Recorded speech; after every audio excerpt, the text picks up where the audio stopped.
पहाड़ों का राजा समुद्र पर राज नहीं कर सकता। विदेशी यही सोचते थे। अरबों के जहाज, पुर्तगालियों की तोपें, अंग्रेजों की चालाकी, पूरा समुद्र विदेशी ताकतों के कब्जे में था। भारतीय व्यापारियों को लूटा जाता था, गरीब मछुआरों से जबरन कर लिया जाता था और जो विरोध करता उसे समुद्र में फेंक दिया जाता। लोग डर चुके थे। उन्हें लगता था अब समुद्र कभी अपना नहीं होगा। लेकिन सह्याद्री की पहाड़ियों में एक राजा ऐसा भी था जो सिर्फ जमीन नहीं, पूरा स्वराज्य देख रहा था। और उसी राजा ने एक दिन विदेशियों के दिल में ऐसा डर पैदा किया कि समुद्र में उनका सफर भी कांपने लगा। वो राजा थे छत्रपति शिवाजी महाराज। उस समय भारत के पश्चिमी समुद्र पर विदेशियों का दबदबा था। अरब व्यापारी, पुर्तगाली सैनिक और अंग्रेज सभी भारत के व्यापार से धन कमा रहे थे।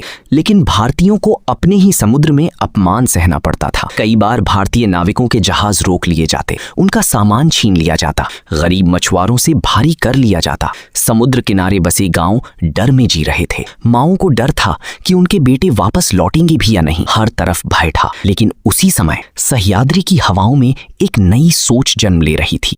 एक शाम शिवाजी महाराज समुद्र किनारे खड़े थे। तेज लहरें चट्टानों से टकरा रही थीं। महाराज दूर समुद्र को देख रहे थे। उनके साथ कुछ मावले भी खड़े थे। तभी महाराज धीरे से बोले, जिसके पास समुद्र की शक्ति होगी भविष्य उसी का होगा। मावले आश्चर्य से महाराज को देखने लगे, क्योंकि उस समय भारत के ज्यादातर राजा सिर्फ जमीन की लड़ाई लड़ते थे। लेकिन शिवाजी महाराज समय से बहुत आगे सोचते थे। उन्हें समझ आ गया था कि अगर समुद्र पर विदेशी राज करता रहा तो एक दिन पूरा भारत गुलाम बन जाएगा। और उसी क्षण महाराज ने संकल्प लिया, अब समुद्र पर भी स्वराज्य का भगवा लहराएगा।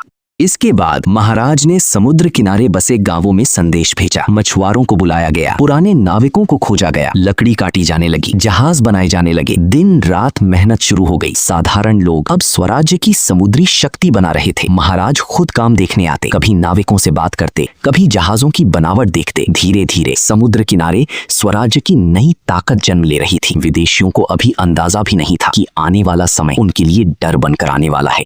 कुछ समय बाद समुद्र में पहली बार मराठा जहाज दिखाई दिए। ऊपर भगवा लहरा रहा था। मावलों की आंखों में आग थी और दिल में सिर्फ एक आवाज, हर हर महादेव। विदेशी जहाजों ने पहले इसे मजाक समझा। उन्हें लगा कुछ छोटे जहाज उनका क्या बिगाड़ लेंगे। लेकिन धीरे धीरे मराठा जहाजों ने समुद्र में अपनी ताकत दिखानी शुरू कर दी। वे बहुत तेज चलते थे, समुद्र की हर लहर को पहचानते थे और सबसे बड़ी बात, उनके अंदर स्वराज्य के लिए मर मिटने का जुनून था। अब विदेशी जहाज मराठा जहाजों को देखकर सावधान रहने लगे। एक रात समुद्र में भयंकर तूफान था। आसमान में बिजली चमक रही थी, लहरें बहुत ऊंची उठ रही थीं। विदेशी सैनिक निश्चिंत थे। उन्हें लगा आज कोई हमला नहीं करेगा। लेकिन उसी अंधेरी रात में समुद्र की लहरों के बीच कुछ जहाज चुपचाप आगे बढ़ रहे थे। उन पर भगवा था, उन पर स्वराज्य था और उन पर बैठे थे शिवाजी महाराज की मावले। धीरे धीरे वे विदेशी जहाजों के पास पहुंच गए और अचानक पूरा समुद्र गूंज उठा, हर हर महादेव। विदेशी सैनिक घबरा गए,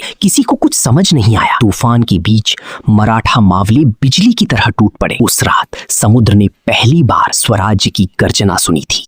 शिवाजी महाराज सिर्फ युद्ध नहीं लड़ते थे, वे भविष्य बनाते थे। उन्होंने समुद्र के बीचों बीच ऐसे किले बनवाए जिन्हें देखकर विदेशी भी हैरान रह गए। विशाल चट्टानों पर बने हुए किले लहरों से टकराते थे लेकिन कभी झुकते नहीं थे। उन किलों पर लहराता भगवा विदेशियों के दिल में डर पैदा कर देता था। अब समुद्र पूरी तरह बदल चुका था।